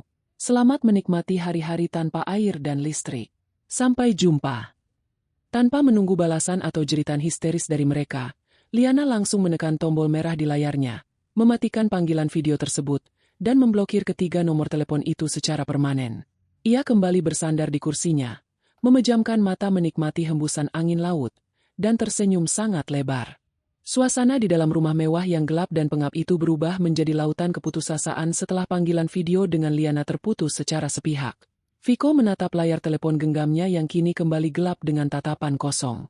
Mulutnya terbuka sedikit, tidak percaya bahwa istrinya yang selama ini selalu penurut, sabar, dan tidak pernah meninggikan suara, kini bisa bertindak sangat kejam dan mengabaikan ancaman ibunya begitu saja. Ibu Diah yang duduk di sampingnya tiba-tiba memukul sandaran sofa dengan sangat keras meluapkan amarah yang tidak terbendung. Wajah wanita parubaya itu merah pada menahan rasa lapar yang semakin menggerogoti perutnya dan rasa malu, karena baru saja direndahkan secara telak oleh menantunya sendiri. Di sudut lain ruangan, Dira mulai berteriak histeris sambil menarik-narik rambutnya sendiri setelah mendengar ucapan Liana tentang pakaian sutra kesayangannya yang direndam dengan cairan pemutih lantai. Dira segera berlari kencang menerobos kegelapan lorong rumah menuju ruang cuci di bagian belakang. Tak lama kemudian, terdengar jeritan tangis yang sangat keras dan melolong dari arah belakang, disusul oleh suara bantingan ember plastik ke dinding. Pakaian sutra bernilai jutaan rupiah yang selama ini menjadi kebanggaan mereka telah hancur berantakan. Warnanya luntur tidak karuan, dan serat kainnya bolong-bolong seperti dimakan ngengat buas. Ini semua tidak bisa dibiarkan. Istri kurang ajar itu benar-benar sudah gila dan kehilangan akal sehatnya. Teriak Ibu Dia sambil berdiri terhuyung-huyung dari atas sofa. Perutnya kembali berbunyi dengan keras. Viko, Ibu sudah tidak peduli lagi dengan wanita gila itu. Yang paling penting sekarang adalah kita harus segera makan dan pergi dari rumah panas ini. Karena semua kartumu sudah diblokir olehnya. Cepat kamu jual salah satu barang mewah yang ada di ruangan ini. Kamu jual saja televisi layar datar yang ukurannya sangat besar di depan itu. Harganya pasti puluhan juta. Atau kamu keluarkan sepeda motor keluaran terbaru yang mengkilap di garasi itu dan jual kepada tetangga sebelah. Cepat lakukan sekarang sebelum ibu mati kelaparan di sini. Viko menelan ludah dengan susah payah. Keringat dingin kembali membasahi seluruh tengkuk dan punggungnya. Ia menatap televisi berukuran raksasa yang menempel di dinding ruang keluarga dan membayangkan sepeda motor mewah yang terparkir rapi di dalam garasi. Ada satu rahasia besar yang selama bertahun-tahun ini ia simpan rapat-rapat dari ibu dan adiknya demi menjaga gengsi dan kebohongannya sebagai anak laki-laki yang sukses. Rahasia yang sangat memalukan itu adalah kenyataan bahwa seluruh perabotan di rumah ini, termasuk televisi, kendaraan bermotor, dan bahkan bangunan rumah beserta tanahnya, semuanya dibeli menggunakan uang hasil keringat Liana dan surat-surat kepemilikannya murni atas nama istrinya tersebut. Viko tidak memiliki hak hukum sedikitpun untuk menjual benda-benda tersebut. Namun, melihat tatapan mata ibunya yang mendelik tajam dan penuh tuntutan, Viko tidak memiliki keberanian untuk mengatakan kebenaran yang sesungguhnya. Didorong oleh rasa lapar yang mendera dan sifat pengecutnya, Viko memaksakan diri untuk menganggukkan kepala dan berjalan gontai keluar rumah. Viko melangkah keluar pagar dengan harapan ia bisa meminjam sedikit uang kepada tetangga terdekatnya dengan alasan sedang keadaan darurat. Langkah kakinya membawa Viko menuju rumah ketua rukun tetangga yang letaknya hanya berselang 3 rumah dari tempat tinggalnya. Ketua lingkungan tersebut adalah seorang pria parubaya yang sangat dihormati, bijaksana, dan mengetahui segala seluk-beluk administrasi kependudukan warganya dengan sangat baik. Saat Viko tiba di depan pagar rumah yang asri itu, sang ketua lingkungan kebetulan sedang duduk bersantai di teras depan sambil menyesap kopi hitam dan membaca koran pagi. Viko mengucapkan salam dengan suara yang sengaja dibuat memelas. Tuan rumah membalas salamnya dan mempersilakan Viko masuk untuk duduk di kursi teras. Ada keperluan apa pagi menjelang siang begini? Nak Viko, tumben sekali kamu mampir ke rumah Bapak. Kelihatannya wajahmu kusut sekali dan berkeringat banyak. Apakah ada masalah di rumahmu? Tadi Bapak dengar ada sedikit keributan dari arah rumahmu. Sapa sang ketua dengan nada tenang namun menyelidik. Viko tersenyum canggung, meremas-remas kedua jari tangannya sendiri karena gugup. Begini Bapak, saya datang ke sini bermaksud ingin meminta bantuan. Kebetulan saat ini saya sedang membutuhkan uang tunai dalam jumlah yang lumayan besar dengan sangat cepat untuk keperluan keluarga mendadak. Istri saya sedang pergi keluar kota dan saya tidak bisa mengakses rekening bank saya. Rencananya, saya ingin menawarkan televisi layar datar yang besar di ruang tamu saya atau kendaraan roda 2 yang ada di garasi kepada Bapak. Mungkin Bapak berminat membelinya dengan harga murah di bawah harga pasar hari ini juga. Ketua lingkungan itu menurunkan korannya perlahan dan menatap Viko dengan pandangan mata yang sangat tajam dan sulit diartikan. Beliau terdiam sejenak, menyesap kopinya dengan tenang, lalu tersenyum kecil yang terlihat sedikit meremehkan. Menjual televisi dan kendaraan roda 2? Wah! Kebetulan sekali Bapak memang sedang mencari televisi baru untuk dipasang di ruang pertemuan warga. Tapi begini Nak Viko, kalau kita mau melakukan transaksi jual beli barang yang harganya lumayan mahal, apalagi kendaraan bermotor, Bapak tentu harus melihat surat-surat kelengkapan kepemilikannya terlebih dahulu. Bapak tidak mau membeli barang tanpa dokumen yang sah. Apakah kamu membawa buku pemilik kendaraan dan surat tanda nomor kendaraannya sekarang? Viko langsung terdiam kaku. Ia gelagapan mencari alasan yang masuk akal. Surat-suratnya ada tersimpan rapi di dalam lemari di kamar saya. Bapak, tapi saya pastikan semuanya aman dan atas nama keluarga kami. Bapak bisa melihat barangnya dulu di rumah saya kalau Bapak mau. Sang ketua menganggukkan kepala dan berdiri dari tempat duduknya. Baiklah, mari kita pergi ke rumahmu sekarang. Kebetulan Bapak juga ingin melihat-lihat kondisinya. Viko berjalan memimpin di depan dengan perasaan yang sangat tidak karuan. Sementara sang ketua berjalan mengikuti di belakangnya dengan langkah santai. Sesampainya di depan pagar rumah Viko, beberapa tetangga sebelah rumah yang kebetulan sedang mengobrol di luar mulai menghentikan aktivitas mereka dan memperhatikan kedatangan sang ketua lingkungan ke rumah Viko. Rasa ingin tahu warga perumahan mewah itu mulai terpancing karena sejak semalam rumah Viko adalah satu-satunya rumah yang gelap gulita. Viko membuka pintu utama rumah dan mempersilakan tamunya masuk. Hawa panas dan bau keringat langsung menyergap hidung sang ketua saat ia melangkah masuk ke ruang tamu. Ibu Diah yang melihat kedatangan tamu penting segera merapikan pakaiannya yang kusut dan memasang senyum palsu yang terlihat sangat dipaksakan. Silakan masuk Bapak Ketua. Maaf keadaan rumah anak saya sedang berantakan dan agak panas karena ada gangguan listrik dari pusat. Anak saya Viko ini memang orang yang sibuk bekerja di perusahaannya. Jadi rumah sebesar ini belum sempat dibersihkan. Bagaimana? Apakah Bapak tertarik membeli barang mewah milik anak saya ini? Sambut Ibu Diah dengan nada suara yang sengaja ditinggikan agar terdengar sombong. Ketua lingkungan itu menatap berkeliling, melihat kondisi rumah yang berantakan, dan lalu memusatkan pandangannya pada televisi raksasa yang menempel di dinding. Beliau kemudian menoleh ke arah Viko dan Ibu Diah secara bergantian sebelum akhirnya tertawa keras yang sangat menggema di seluruh ruangan. Tawa itu terdengar sangat lepas namun penuh dengan nada sindiran yang tajam. Ibu Diah dan Viko saling berpandangan dengan kebingungan melihat reaksi tamu mereka tersebut. "Maafkan Bapak kalau tawa Bapak ini kurang sopan," ucap sang ketua setelah tawanya mereda. Meskipun senyum mengejek masih tersisa jelas di bibirnya. Beliau menatap lurus ke arah mata Ibu Diah yang kebingungan. "Ibu Diah, sepertinya ibu ini selama bertahun-tahun telah hidup dalam sebuah kebohongan besar yang diciptakan oleh anak ibu sendiri. Saya sebagai ketua lingkungan di sini adalah orang yang memegang semua salinan dokumen data penduduk dan berkas kepemilikan aset warga perumahan ini saat mereka pertama kali pindah. Saya rasa sudah saatnya ibu mengetahui kenyataan yang sesungguhnya agar ibu tidak lagi bersikap angkuh di wilayah saya." Viko langsung pucat pasi seperti mayat. Ia berusaha menghentikan ucapan sang ketua. "Bapak Ketua, tolong jangan dibahas di sini, biar saya saja yang menjelaskan nanti." "Diam kamu Viko," potong sang ketua dengan suara yang sangat tegas dan berwibawa, membuat Viko langsung menunduk ketakutan. Beliau kembali menatap Ibu Diah yang kini mulai gemetar. "Dengarkan baik-baik Ibu Diah. Rumah mewah yang sedang kita injak ini, televisi raksasa yang ingin dijual anakmu itu, kendaraan bermotor yang ada di garasi, semuanya murni dibeli menggunakan uang hasil keringat menantu Ibu, Liana. Semua surat kepemilikannya terdaftar resmi atas nama Liana secara lunas tanpa utang. Anak Ibu ini, Viko, pekerjaannya hanyalah seorang staf administrasi biasa di kantor dengan gaji yang bahkan tidak akan cukup untuk membayar tagihan listrik rumah ini selama 1 bulan. Semua kemewahan yang ibu banggakan dan ibu nikmati selama ini adalah uang dari Liana, direktur perusahaan yang sukses, yang selama ini ibu perlakukan layaknya seorang pembantu rendahan." Kata-kata sang ketua lingkungan meluncur bagaikan ribuan batu besar yang menghantam kepala Ibu Diah secara bertubi-tubi. Mata wanita parubaya itu terbelalak lebar seolah-olah bola matanya akan keluar dari rongganya. Ia menoleh ke arah Viko dengan napas yang memburu. "Viko, apa yang dikatakan Bapak ini bohong kan? Cepat katakan kalau dia berbohong. Ini rumah hasil kerja kerasmu kan?" teriak Ibu Diah dengan suara bergetar hebat.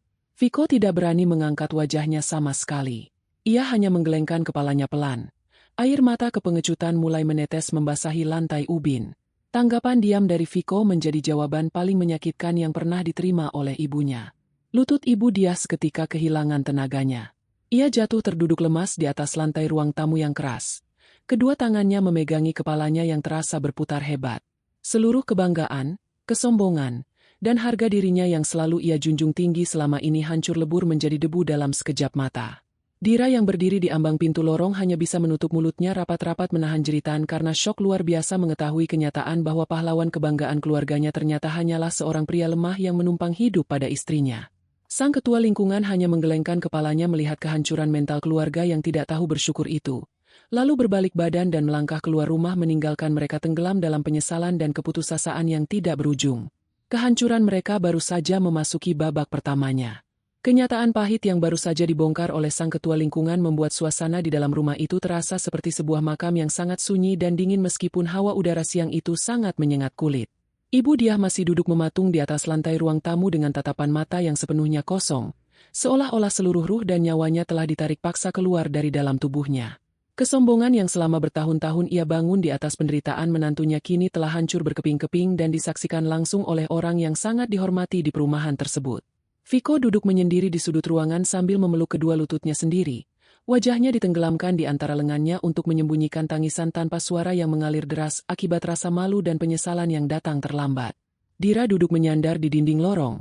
Napasnya tersengal-sengal karena terlalu banyak menangis meratapi kehancuran keluarga yang selama ini ia puja-puja. Namun, kesedihan dan penyesalan itu sama sekali tidak bisa menghentikan tuntutan fisik dasar tubuh mereka. Rasa haus yang sangat luar biasa mulai mencekik tenggorokan mereka, karena persediaan air di seluruh penjuru rumah sudah benar-benar habis mengering tanpa tersisa satu tetes pun. Ibu Diah mencoba menelan ludahnya namun tenggorokannya terasa sangat sakit seperti digesek oleh pasir kering. Ia mengangkat wajahnya yang terlihat jauh lebih tua dari usia sebenarnya dan menatap tajam ke arah anak perempuannya. Dira, ibu sudah tidak kuat lagi menahan rasa haus ini. Tenggorokan ibu rasanya seperti terbakar api. Kamu ambil ember besar di belakang dan pergilah keluar mencari sumur umum warga atau minta tolong ke rumah tetangga untuk meminta air. Bawa air itu ke sini secepatnya supaya kita semua bisa minum dan membasuh wajah. Perintah itu diucapkan dengan sisa tenaga yang ada, namun nadanya tetap penuh dengan paksaan yang tidak bisa dibantah oleh siapapun di rumah itu. Dira langsung membelalakan kedua matanya lebar-lebar mendengar perintah tidak masuk akal tersebut.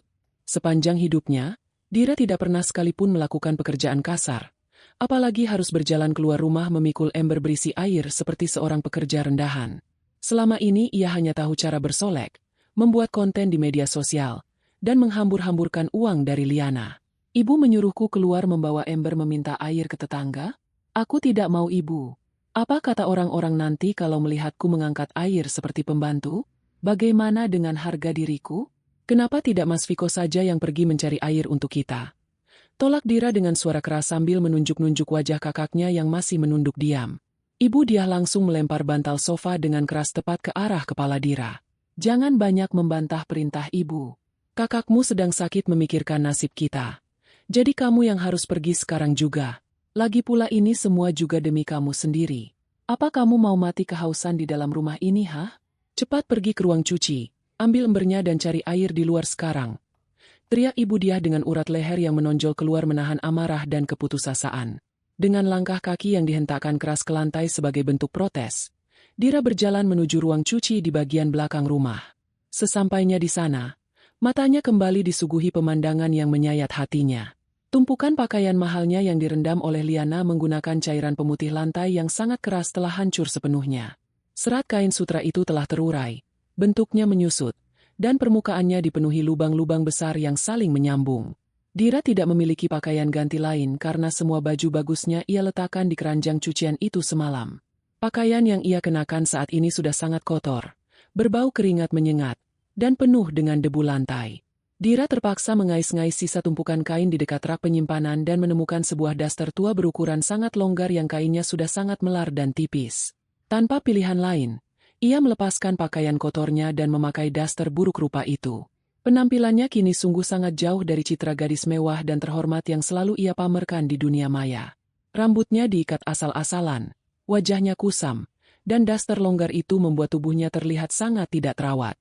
Dira mengambil 2 buah ember plastik berukuran paling besar dan melangkah keluar melalui pintu belakang menuju jalanan perumahan. Sinar terik matahari siang langsung membakar kulitnya saat ia menyusuri jalanan aspal yang panas. Ia berjalan menunduk, berusaha menyembunyikan wajahnya dengan ujung tangannya agar tidak dikenali oleh tetangga sekitar yang sesekali lewat. Setelah berjalan cukup jauh, ia menemukan sebuah keran air umum yang disediakan oleh petugas perumahan di dekat taman lingkungan untuk menyiram tanaman. Dira bergegas menghampiri keran tersebut, membukanya hingga air mengalir deras, dan mengisi kedua ember plastiknya hingga terisi penuh sampai mendekati bibir ember. Saat ia mencoba mengangkat kedua ember itu secara bersamaan, otot-otot lengannya langsung menegang dan terasa sakit luar biasa. Beban air itu ternyata jauh lebih berat daripada yang ia bayangkan. Namun karena rasa haus yang sudah tidak tertahankan, Dira memaksakan diri memikul beban berat tersebut sambil melangkah gontai kembali ke arah rumahnya. Napas Dira berbunyi kasar dan langkah kakinya mulai sempoyongan saat ia melewati bagian pinggir jalan yang berdekatan dengan selokan besar pembuangan air kotor. Tangannya gemetar hebat menahan berat kedua ember yang terus berayun-ayun mengikuti langkahnya. Air bersih dari dalam ember sesekali tumpah membasahi daster dan kakinya, membuat jalanan di bawahnya menjadi licin. Tepat pada saat ia sedang berjuang dengan susah payah, pandangan mata Dira menangkap sesosok pria tampan yang sedang berjalan santai dari arah berlawanan. Pria itu adalah pemuda dari lingkungan sebelah yang selama beberapa bulan terakhir ini sangat Dira taksir dan selalu ia coba goda melalui pesan di media sosial. Dira selalu mengirimkan foto-foto wajah cantiknya dengan pakaian mewah untuk memikat hati pria tersebut. Menyadari siapa yang sedang berjalan ke arahnya, jantung Dira seolah-olah berhenti berdetak. Kepanikan yang luar biasa hebat langsung menyerang seluruh saraf di tubuhnya. Ia tidak ingin pria pujaan hatinya itu melihat kondisinya yang sangat menyedihkan, kotor, bau, dan memakai pakaian yang lebih buruk dari kain lab. Dira secara refleks memalingkan wajahnya dan mencoba mempercepat langkah kakinya untuk menghindar. Namun, Karena ia berjalan terlalu terburu-buru di atas permukaan jalan yang licin akibat tumpahan air dari embernya sendiri, telapak kakinya kehilangan pijakan yang seimbang. Kaki kanannya terpeleset dengan sangat keras. Dira kehilangan keseimbangan tubuhnya secara total. Kedua ember di tangannya terlempar ke udara, menumpahkan seluruh air bersih yang sudah susah payah ia kumpulkan. Tubuh Dira melayang sejenak sebelum akhirnya jatuh terjerembab dengan posisi tengkurap tepat ke dalam parit selokan yang terbuka. Bunyi cipratan air kotor yang sangat keras mengiringi jatuhnya tubuh Dira. Selokan itu dipenuhi oleh lumpur hitam yang sangat bau, sisa-sisa genangan air hujan yang sudah membusuk, dan dedaunan mati. Seluruh tubuh Dira, dari ujung rambut hingga ujung kaki, langsung tertutup oleh lumpur yang sangat menjijikkan. Rasa sakit akibat benturan di tubuhnya tidak seberapa dibandingkan dengan rasa malu yang menghancurkan seluruh harga dirinya hingga tidak bersisa. Pria pemuda yang tadi berjalan dari arah berlawanan langsung menghentikan langkahnya dan berlari mendekat ke arah tepi selokan dengan wajah terkejut melihat ada seseorang yang terjatuh. Ia membungkuk dan menatap lekat-lekat wajah Dira yang kini belepotan lumpur kotor. "Ya ampun, kamu tidak apa-apa? Mari saya bantu berdiri," ucap pria itu sambil mengulurkan tangannya. Namun sebelum tangan itu menyentuh Dira, pria itu memicingkan matanya dan memperhatikan lekuk wajah Dira dengan lebih saksama. "Tunggu dulu. Wajahmu sepertinya sangat familiar. Apakah kamu ini Dira? Dira yang sering mengirimkan pesan gambar dari perumahan mewah ini? Astaga, kenapa penampilanmu menjadi sangat berbeda dan bau begini?" Tanya pria itu dengan nada suara yang campur aduk antara kaget dan tidak percaya. Mendengar pertanyaan itu, dunia Dira seakan runtuh seketika. Harga dirinya telah diinjak-injak hingga rata dengan tanah tepat di depan mata orang yang paling ia ingin pikat hatinya. Dira menepis tangan pria itu dengan kasar, menangis melolong sejadi-jadinya di dalam selokan berlumpur itu. "Pergi! Jangan lihat wajahku! Pergi dari sini sekarang juga!" Teriak Dira histeris sambil menutupi wajahnya yang berlumuran lumpur menggunakan kedua tangannya yang gemetar. Ia menangis meraung-raung, meratapi karma instan yang langsung menghantam kesombongannya tanpa ampun. Setelah kejadian memalukan di pinggir selokan itu, Dira berjalan pulang menuju rumah dengan langkah menyeret. Sepanjang jalan ia tidak henti-hentinya menangis terseduh-seduh. Seluruh tubuhnya meneteskan air lumpur kotor yang meninggalkan jejak di sepanjang aspal. Bau busuk dari selokan menguar kuat dari pakaian dan rambutnya, membuat beberapa orang yang kebetulan berpapasan dengannya langsung menutup hidung dan menatap dengan pandangan jijik. Saat Dira mendorong pintu depan rumah dan melangkah masuk, bau busuk itu langsung memenuhi seluruh ruangan tamu yang tertutup rapat. Ibu Diah dan Viko yang sedang duduk lemas kelaparan sontak menutup hidung mereka menggunakan tangan. Mereka menatap kedatangan Dira dengan mata terbelalak ngeri. Tanpa membawa ember, tanpa membawa setetes air pun, Dira justru pulang membawa kotoran yang sangat menjijikkan ke dalam rumah. Dira langsung menjatuhkan tubuhnya ke lantai, mengotori ubin dengan sisa-sisa lumpur dari tubuhnya, lalu menangis meraung-raung menceritakan kejadian mengerikan yang baru saja menghancurkan seluruh sisa harga dirinya di depan pria pujaan hatinya. Penderitaan keluarga itu semakin bertambah berat seiring berjalannya waktu. Memasuki hari kelima sejak kepergian Liana, kondisi rumah tangga yang dulunya penuh kemewahan itu telah berubah menjadi pemandangan yang sangat memilukan. Rumah besar itu gelap, panas, dan berbau sangat tidak sedap perpaduan antara keringat, kotoran, dan sisa makanan yang sudah membusuk di dalam ruangan. Mereka benar-benar terisolasi dari dunia luar tanpa adanya sambungan komunikasi, tanpa ada yang mau menolong, dan tanpa ada makanan yang masuk ke dalam perut selain meminum sisa-sisa air hujan yang berhasil mereka tampung dari talang atap rumah semalam. Viko sudah tidak bisa lagi berpikir jernih. Kepalanya selalu tertunduk lesu merutuki kebodohannya melepaskan istri sebaik Liana demi membela keserakahan ibunya. Ibu Diah yang dulunya sangat lantang dan suka memerintah kini hanya bisa terbaring lemas di atas karpet tipis. Matanya cekung dalam dengan bibir yang pecah-pecah akibat dehidrasi berat. Mereka hanya bisa menunggu keajaiban datang menyelamatkan nasib mereka yang sudah berada di ujung tanduk. Tiba-tiba, di tengah keheningan yang menyiksa tersebut, terdengar suara ketukan yang sangat keras dan tegas dari arah pintu utama rumah. Ketukan itu terdengar berulang kali dengan tempo yang sangat teratur. Ibu Diah langsung membuka kedua matanya lebar-lebar. Harapan kosong kembali memenuhi rongga dadanya. Ia dengan susah payah berusaha membangunkan tubuhnya yang sudah sangat lemas, berpegangan pada pinggiran meja untuk bisa berdiri tegak. "Viko, Dira, coba kalian dengar itu. Pasti itu istrimu yang datang membawakan uang dan makanan untuk kita." Liana pasti sudah sadar akan kewajibannya dan merasa bersalah karena menelantarkan keluarga suaminya. Cepat buka pintunya dan suruh dia langsung masuk meminta maaf pada ibu. Perintah Ibu Diah dengan senyum kemenangan yang kembali merekah tipis di bibirnya yang kering. Viko memaksakan diri berdiri, menyeret langkah kakinya menuju pintu depan dengan perasaan yang sangat campur aduk. Di satu sisi ia sangat berharap bahwa itu memang istrinya yang datang untuk memaafkannya. Namun di sisi lain ada ketakutan besar yang membayangi pikirannya. Saat Viko memutar kunci dan menarik gagang pintu hingga terbuka lebar, senyum harapan di wajahnya langsung luntur seketika. Bukan wajah tenang istrinya yang ia lihat berdiri di sana. Di depan teras rumahnya berdiri seorang pria berpenampilan sangat rapi dan formal. Pria itu mengenakan kemeja dan celana bahan yang licin tersetrika, membawa sebuah tas kerja kulit yang terlihat sangat mahal, dan menatap Viko dengan ekspresi wajah yang datar, sangat profesional, dan tanpa simpati sedikitpun. Di belakang pria formal tersebut, berdiri dua orang petugas keamanan perumahan berseragam lengkap dengan postur tubuh yang tinggi besar dan lengan terlipat di depan dada. Kontras antara penampilan utusan Liana yang sangat rawat dengan kondisi Viko yang berbau keringat dan sangat menyedihkan sungguh terlihat sangat nyata. "Selamat siang.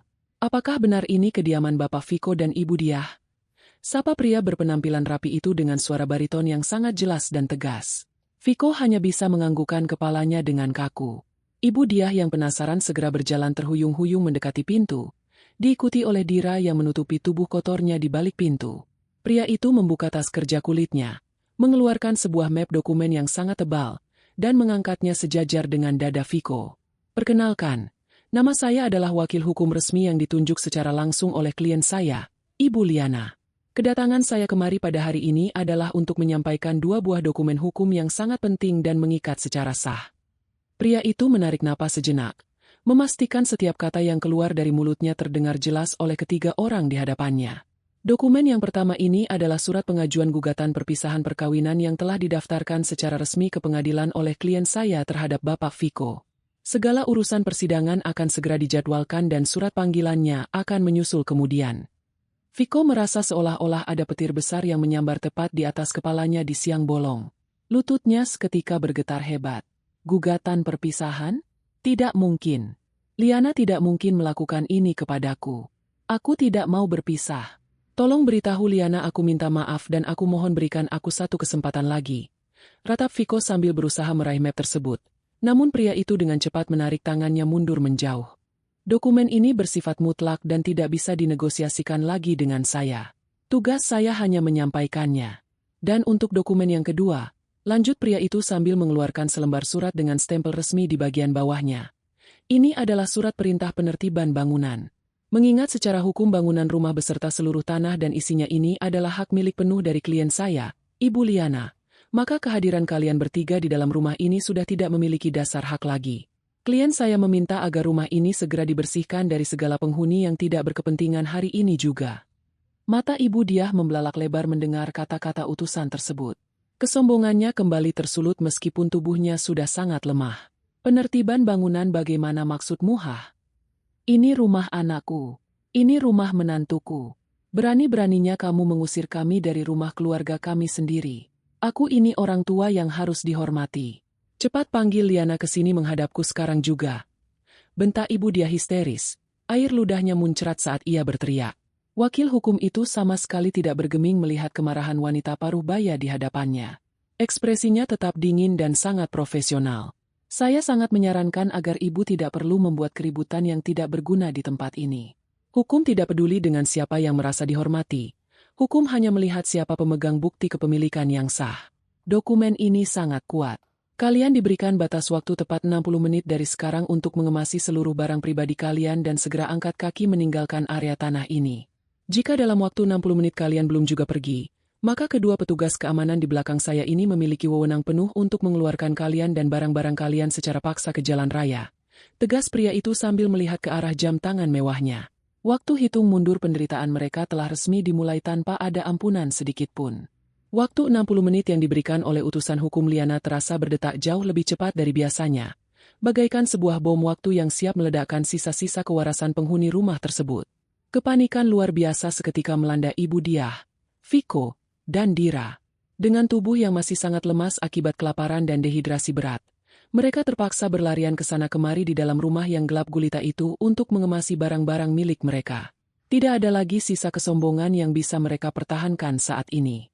Ibu Diah dengan tangan gemetar memasukkan pakaian-pakaiannya ke dalam tas jinjing berukuran besar. Menangis terseduh-seduh meratapi nasibnya yang berubah 180 derajat hanya dalam kurun waktu beberapa hari. Dira yang masih mengenakan daster longgar peninggalan orang lain dan tubuh yang masih berbau sisa lumpur kotor, terpaksa menjejalkan pakaian sutra kebanggaannya yang sudah hancur lebur dan berlubang akibat cairan pemutih lantai ke dalam koper murahannya. Viko sendiri hanya bisa terdiam membisu, memasukkan beberapa potong kemeja kerjanya dengan tatapan mata yang sepenuhnya kosong. Penyesalan yang sangat dalam menggerogoti dadanya, menyadari bahwa ia baru saja kehilangan seorang istri yang sangat luar biasa, harta kekayaan yang melimpah, dan masa depan yang terjamin. Semua itu sirna hanya karena ia terlalu pengecut untuk membela kebenaran istrinya. Tepat pada menit ke-59, ketika mereka bertiga baru saja selesai menyeret koper-koper berat mereka ke arah ruang tamu dengan napas terengah-engah, terdengar suara deru mesin kendaraan roda 4 yang sangat halus berhenti tepat di depan gerbang utama. Suara mesin itu adalah suara yang sangat dikenali oleh Viko. Pintu gerbang rumah yang terbuat dari besi tempa berkualitas tinggi itu terbuka secara otomatis dari kendali jarak jauh. Sebuah kendaraan roda 4 mewah melaju masuk perlahan dan berhenti dengan anggun di halaman depan. Pintu kemudi terbuka, dan dari dalamnya turunlah Liana. Penampilan Liana siang itu sungguh sangat memukau dan memancarkan wibawa yang sangat besar. Ia mengenakan setelan pakaian kerja yang sangat rapi dipadukan dengan hijab berbahan jatuh yang menjuntai anggun menutupi bagian dadanya. Wajahnya terlihat sangat cerah, segar, dan bersinar. Sangat berbanding terbalik dengan kondisi mantan keluarga suaminya yang terlihat berantakan seperti kumpulan gelandangan yang tidak terurus. Liana melangkah dengan pasti melewati pelataran rumah, diiringi oleh tatapan sangat hormat dari utusan hukumnya dan kedua petugas keamanan yang masih berdiri berjaga dengan sikap sempurna di depan teras. Melihat kedatangan Liana, Viko yang sudah kehilangan akal sehatnya langsung berlari menghambur ke arah luar pintu. Tanpa mempedulikan harga dirinya lagi sebagai seorang laki-laki, Viko seketika menjatuhkan dirinya, berlutut tepat di depan ujung alas kaki Liana. Air matanya tumpah menderas membasahi wajahnya yang kuyu. "Liana, istriku sayang, aku mohon ampun padamu. Aku mengakui bahwa aku adalah suami yang sangat bodoh dan selalu lari dari masalah. Tolong maafkan kesalahanku kali ini saja. Jangan usir aku dari rumah tangga ini. Jangan tinggalkan aku Liana. Aku berjanji akan berubah menjadi lebih baik. Aku akan menjadi suami yang selalu melindungimu." Ratap Viko dengan suara serak. Kedua tangannya terulur mencoba menggapai ujung pakaian Liana. Namun Liana dengan gerakan sangat cepat melangkah mundur menjauh untuk menghindari sentuhan pria yang sudah tidak ada harganya lagi di matanya itu. Ibu Diah yang melihat putra kebanggaannya memohon, ikut-ikutan keluar dari dalam rumah dengan langkah tertatih-tatih. Wanita parubaya yang dulunya selalu menghina Liana sebagai wanita miskin yang menumpang hidup itu kini tiba-tiba mengubah nada bicaranya menjadi sangat lembut dan penuh dengan rayuan palsu. Ia mencoba menampilkan senyuman manis di wajahnya yang pucat dan kering. "Liana, menantuku yang paling cerdas dan sangat ibu sayangi sepenuh hati. Kamu baru saja pulang liburan jauh ya nak? Pasti kamu lelah sekali di perjalanan ini. Mari kita semua masuk dulu ke dalam rumah dengan tenang. Biar ibu buatkan kamu secangkir teh minuman hangat. Tolong lupakan saja masalah kecil yang kemarin. Anggap saja itu semua hanya kesalahpahaman biasa dalam keluarga kita. Kamu tidak sungguh-sungguh ingin mengusir ibu kandung dari suamimu sendiri kan? Ibu tahu pasti kamu adalah wanita salihah yang hatinya sangat lembut dan penuh dengan kasih sayang." Ucap Ibu Diah mencoba memanipulasi keadaan, berharap kata-kata manisnya yang mendadak itu bisa meluluhkan hati sang pemilik rumah. Dira yang berdiri kaku di ambang pintu hanya bisa menundukkan kepalanya dalam-dalam. Sama sekali tidak berani sedikit pun menatap mata kakak iparnya karena rasa malu yang luar biasa mencekik lehernya. Liana berdiri tegak dengan dagu terangkat percaya diri. Ia menatap ketiga orang di depannya itu dengan tatapan mata yang sangat datar dan membeku, tanpa ada sedikit pun kilatan keraguan atau belas kasihan di sana. "Menantu kesayangan ibu bilang? Bukankah beberapa hari yang lalu saat saya memasak dan membersihkan seluruh ruangan di rumah ini sendirian, ibu berteriak dengan sangat lantang merendahkan saya dan menyuruh saya mencuci semua pakaian kotor kalian menggunakan tangan karena menganggap saya hanyalah seorang pembantu yang menumpang hidup di sini?" Ucap Liana dengan suara yang sangat tenang namun setiap kata-katanya meluncur tajam menyayat hati mereka. "Dan untuk Mas Viko, air mata buayamu itu sudah tidak memiliki nilai apapun lagi di mata saya. Dulu saya selalu berusaha menutup rapat seluruh kekuranganmu di depan semua orang, memberikanmu berbagai fasilitas mewah agar kamu senantiasa dihormati oleh keluargamu. Tapi kamu justru membiarkan keluargamu menginjak-injak harga diriku di depan matamu sendiri tanpa pembelaan. Keputusan saya sudah sangat bulat dan tidak bisa diganggu-gugat lagi hari ini." Liana kemudian memutar tubuhnya dan menoleh ke arah dua orang petugas keamanan berbadan tegap yang masih berdiri siaga di dekatnya. Bapak-bapak sekalian yang bertugas, waktu 60 menit yang diberikan oleh utusan hukum saya sudah sepenuhnya habis saat ini juga. Tolong segera jalankan tugas kalian sekarang. Keluarkan orang-orang asing ini beserta semua tumpukan koper-koper mereka dari dalam batasan wilayah lahan kepemilikan saya ini. Pastikan mereka tidak merusak tanaman kesayangan saya atau mengotori halaman rumah saya lagi saat berjalan keluar nanti. Perintah Liana dengan suara yang sangat tegas dan penuh kendali penuh atas kekuasaannya.